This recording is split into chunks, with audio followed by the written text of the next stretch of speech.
नमस्कार, आप देख रहे हैं जन प्रकाशन न्यूज और मैं हूं आपके साथ अनीशा।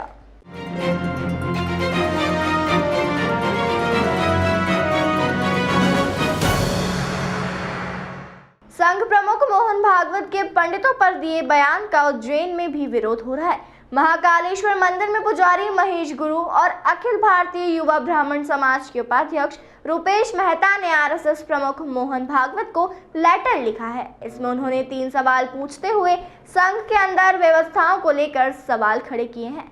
लेटर में पूछा गया है कि क्या संघ में वर्ण व्यवस्था समाप्त करेंगे। महाकाल मंदिर के वरिष्ठ पुजारी और अखिल भारतीय युवा ब्राह्मण समाज के संस्थापक महेश पुजारी और उपाध्यक्ष रुपेश मेहता ने आरएसएस प्रमुख डॉक्टर मोहन भागवत को लेटर लिखा है। इसमें 3 बिंदुओं पर भागवत से संघ की व्यवस्थाओं को लेकर जवाब मांगा है। ये लेटर गुरुवार को भागवत को पोस्ट किया जाएगा। महेश पुजारी ने कहा कि ब्राह्मणों पर संघ प्रमुख ने वर्ण व्यवस्था बनाने का आरोप लगाया है। उससे देश के ब्राह्मणों और पंडितों को ठेस पहुंची है। लेटर में कहा गया है कि देश के ब्राह्मणों पंडितों को उपरोक्त 3 बिंदुओं पर उत्तर देने की कृपा करें। पहला, त्रेता युग में भगवान राम किस वर्ण और वंश के थे? रावण का वंश और वर्ण क्या था? शबरी और केवट किस वर्ण और वंश के थे? त्रेता युग में वर्ण व्यवस्था किसने बनाई? श्री राम ने, रावण ने, शबरी ने या केवट ने? स्पष्ट करें। दूसरा, द्वापर युग में श्री कृष्ण ने यदुवंश में जन्म लिया, जो भगवान विष्णु के अवतार माने जाते हैं। श्री कृष्ण ने श्रीमद् भगवद गीता में जब स्वयं को वर्ण व्यवस्था का रचनाकार बताया है, तो ब्राह्मण समाज पर आरोप क्यों? और तीसरा, यदि देश में वर्ण व्यवस्था समाप्त करना चाहते हैं तो पहले संघ और घटकों की वर्ण व्यवस्था को समाप्त करें। सभी कार्यकर्ताओं के लिए आदेश निकालें कि अपने युवक युवतियों के विवाह संस्कार दलित और पिछड़े वर्ग में करें। सभी सदस्यों से एक लिखित नोटरी करें कि आप किसी वर्ण से संबद्ध नहीं रहेंगे। यदि कोई भी सदस्य वर्ण व्यवस्था में रहता है तो वह संघ को छोड़ सकता है, या क्या आप स्वयं उसे संघ से बाहर करेंगे? उज्जैन में सोमवार को भी ब्राह्मण समाज ने विरोध दर्ज कराया था।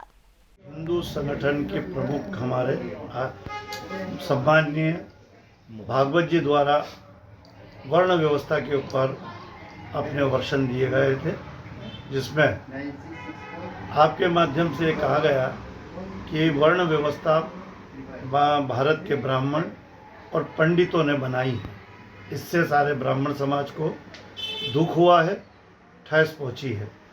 अखिल भारतीय युवा ब्राह्मण समाज ने भी भागवत जी को इस विषय को लेके एक पत्र लिखा है और पत्र में उनसे 3 प्रश्न चाहे हैं कि वो पूरे देश को बताएं।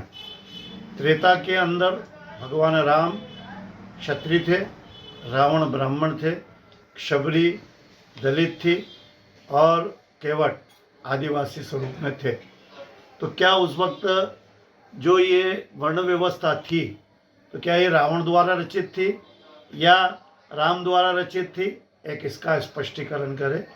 द्वापर के अंदर स्वयं भगवान कृष्ण जो विष्णु के अवतार हैं, उन्होंने भी भागवत के अंदर कहा है कि वर्ण व्यवस्था का निर्माण अपने कर्म और व्यवस्थाओं से मैंने किया है। ब्राह्मण, क्षत्रिय, वैश्य और शूद्र का निर्माण किया है। पर लेकिन जब ये व्यवस्था उस वक्त भी उन्होंने कही और भगवान ने स्वयं कही है, तो ये ब्राह्मणों पे क्यों आरोप कि ब्राह्मण ने वर्ण व्यवस्था बनाई? तो इसका अर्थ तो ये भी हम मान सकते हैं कि यदुवंश के भगवान कृष्ण ने वर्ण व्यवस्था स्थापित की थी, तो ब्राह्मण कहाँ इसमें इन्वॉल्व हुए? तीसरी बात, हम ये उनसे आग्रह करते हैं, आग्रह भी है और यहाँ तक कि पूरा समुदाय ब्राह्मण का उनसे प्रार्थना करता है कि जो उनका संघ है, उस संघ के अंदर भी चारों वर्ण के लोग हैं, उन चारों वर्णों के लोगों की वर्ण व्यवस्था को आप समाप्त करने का प्रयास करें। ऐसा एक आदेश पारित करें कि सभी व्यक्ति जो उनके अनुशासिक अंग है और खुद आरएसएस का घटक है पूरा, उसमें से ब्राह्मण, क्षत्रिय, वैश्य और शूद्र शब्द हटाकर एक दूसरे में आपस में विवाह संस्कार करें। और जो भी उसमें सदस्य बनना चाहता है तो पहले उससे ये लिखाया जाए कि मैं ब्राह्मण नहीं हूँ, मैं क्षत्रिय नहीं हूँ, मैं शूद्र नहीं हूँ और मैं वैश्य नहीं हूँ, मैं केवल है तो आरएसएस का सदस्य हूँ। ऐसा लिखा लेंगे तो निश्चित तौर पे देश के अंदर जो समरसता की बात आ रही है बार बार, वो कायम होगी। पर लेकिन उन्हें उनके घटक से देश दुनिया की तमाम खबरों के लिए चैनल को लाइक, शेयर और सब्सक्राइब जरूर करें।